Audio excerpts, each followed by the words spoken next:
Hey, welcome back. Today is going to be a special episode for you.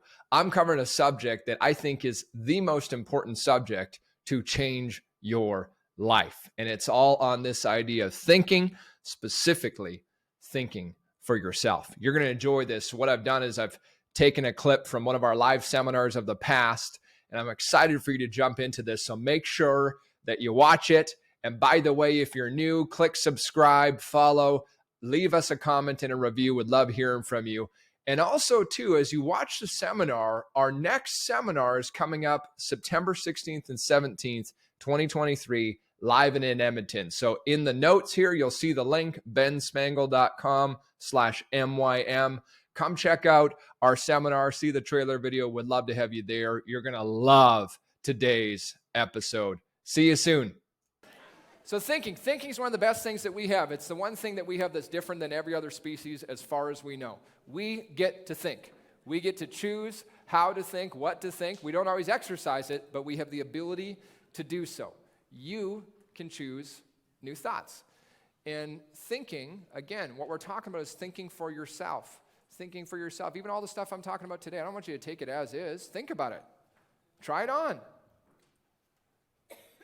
The more you practice thinking for yourself, the better your life is going to get. And the less you practice thinking for yourself,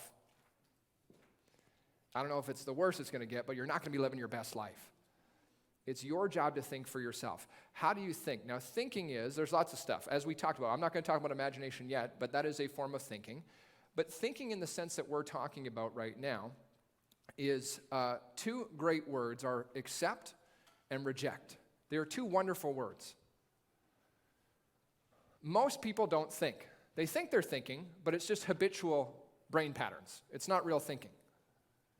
Thinking takes a lot of energy. It does, doesn't it? I mean, if you really want, even these questions we're talking about, what do I want? Who do I want to be? How do I want to live? I mean, it takes real thought to do this stuff. And for a lot of you guys, probably a lot of the stuff we're talking about today is not the first time you've heard this stuff. And we have to keep reminding ourselves and thinking. But to accept or reject.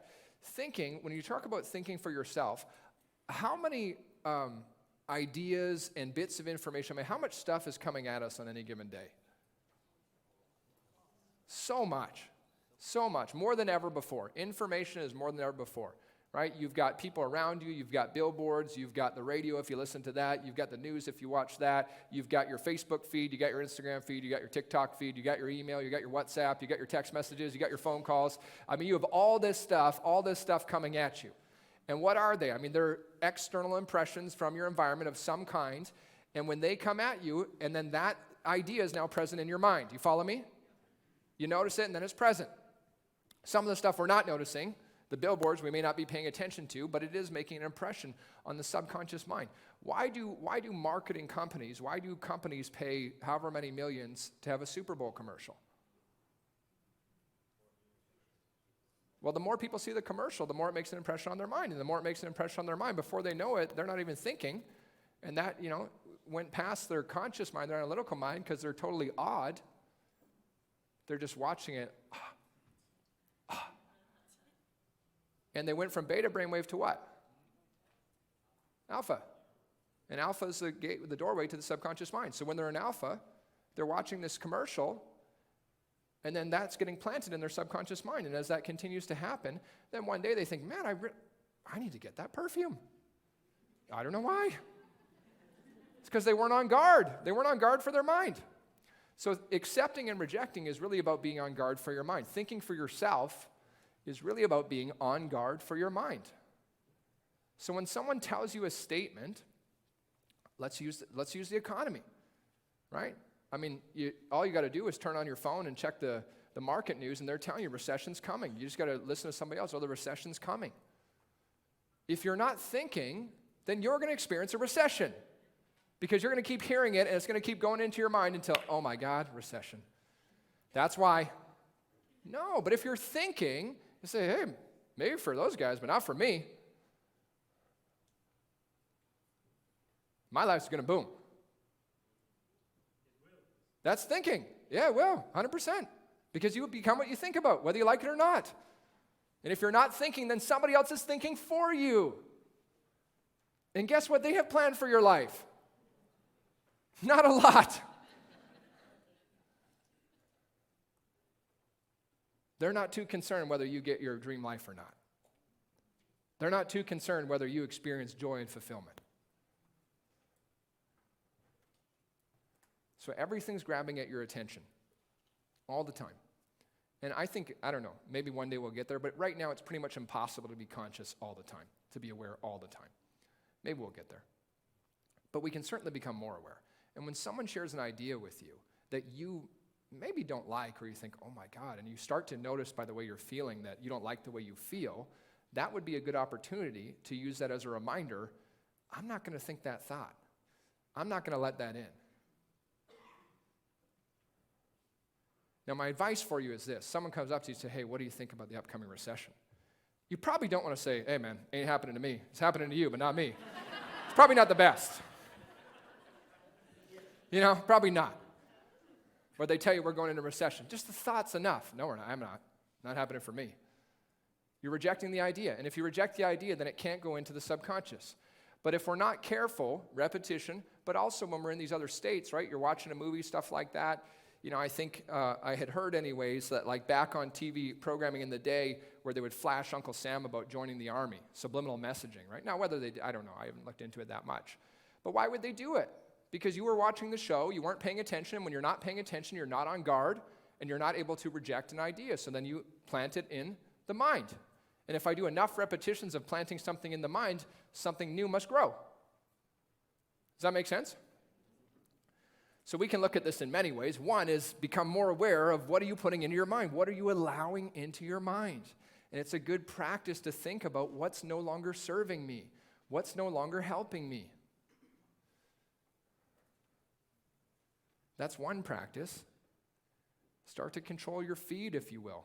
Feed of life. You can control your feed on social media, but you start to control what's going into your life.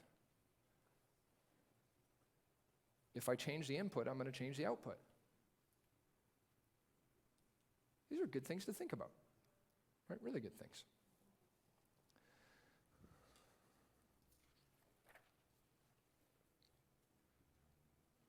All right. I'm going to pause. Anything that's on your mind? No thinkers. No thinkers. Messing. Nothing? All right. Yeah.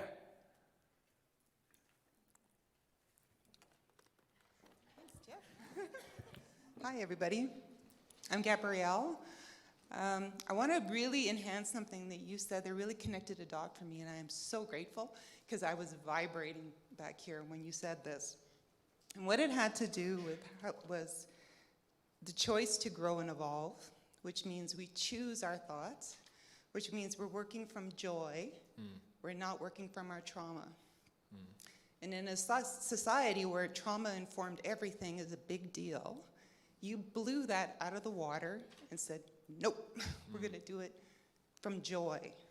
That's huge in a society where they're going in this direction, but you just steered the boat in a whole other direction. So I'm most grateful. Amazing. Thank you.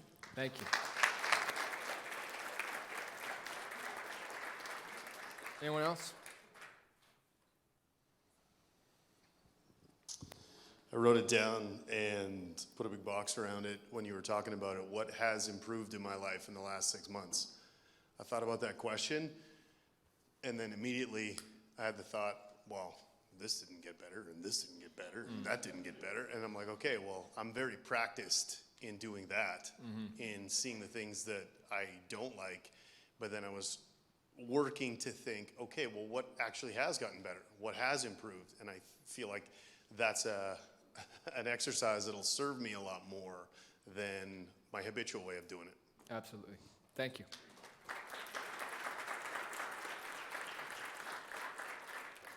Hello. I noticed you mentioned a couple of times the word responsibility, and I have a slightly different perspective on responsibility, in a sense like when you're not aware, when you're not present, we tend to react. So when we react, we're just executing the program, but we all have this responsibility, and the way I look at it is like our ability to respond.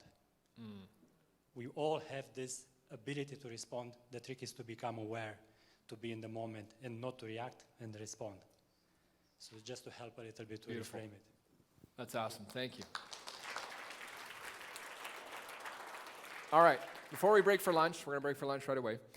But before we break for lunch, we're going to cover one more concept. And this concept, so today's been a lot about your mind. The afternoon is going to be a lot more about, I love this stuff, but we're going to talk a lot more about your frequency, vibration, things like that. So we'll get to that.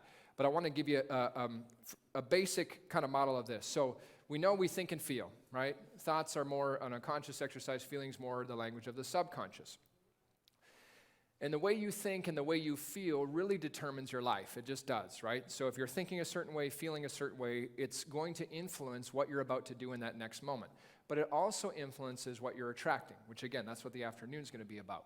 So a good model, this is Dispenza's model, and I love it, is that if you think about the way you think and the way you feel is equal to your state of being or who you are. So in any moment, you're thinking and feeling a certain way, and in that moment, that's your state of being. That's your state of mind. You follow me? Okay, so just before we break for lunch, I want to get into this a bit so that, because we're going to work with this lots in the afternoon.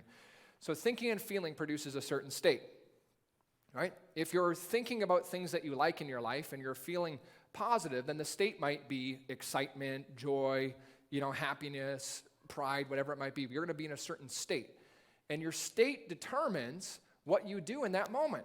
If I'm thinking low-level thoughts and I'm feeling down, I'm feeling depressed, I'm feeling anxious, my state is going to be like that. What's the likelihood I'm about to do something, really that serves me? Probably not, because I'm not in the right state. And if I can change my state of being, then I can act from a different position. Does this make sense? So controlling our state of being is very important. So thinking and feeling controls your state of being. Your state of being is ultimately what's producing your results. Why? Your state of being determines how you act, but it's also in that moment what you're attracting. You with me so far? Okay. So in terms of thoughts, if you think about the universe as a whole, so thoughts are kind of like, we'll dive deeper into it in a bit, but thoughts are like you're sending it out. So every time you think, you're sending something out to the universe, if you will. Thoughts, they create an electrical impulse, but you're sending something out, whereas your feelings are what you're drawing back to you. So the way you think and the way you feel, it's what you're sending out and what you're drawing back. And so from an attraction standpoint, this matters a lot. It matters a lot. Because sometimes people, they'll say stuff like, well, I tried affirmations and they didn't work. And this is often why, is they're thinking one way, but they're feeling another, right? My life is amazing, my life is amazing, my life is amazing, but they're feeling like their life sucks. And if these two aren't aligned, then it's incoherent. It can't create what I want. So our goal is to start to align the way we think and the way we feel together. And when I start to do this and I start to practice this, and the more I practice it, the better my life is going to work. Again, don't take my word for it. Just try it. And many of you are doing this already. But if this is new to you, just test it out. Practice it. Start thinking like the person you want to be. Start feeling what it would be like to already be that person. You're changing your state. And when you change your state, you're going to change your life. It's just a matter of time.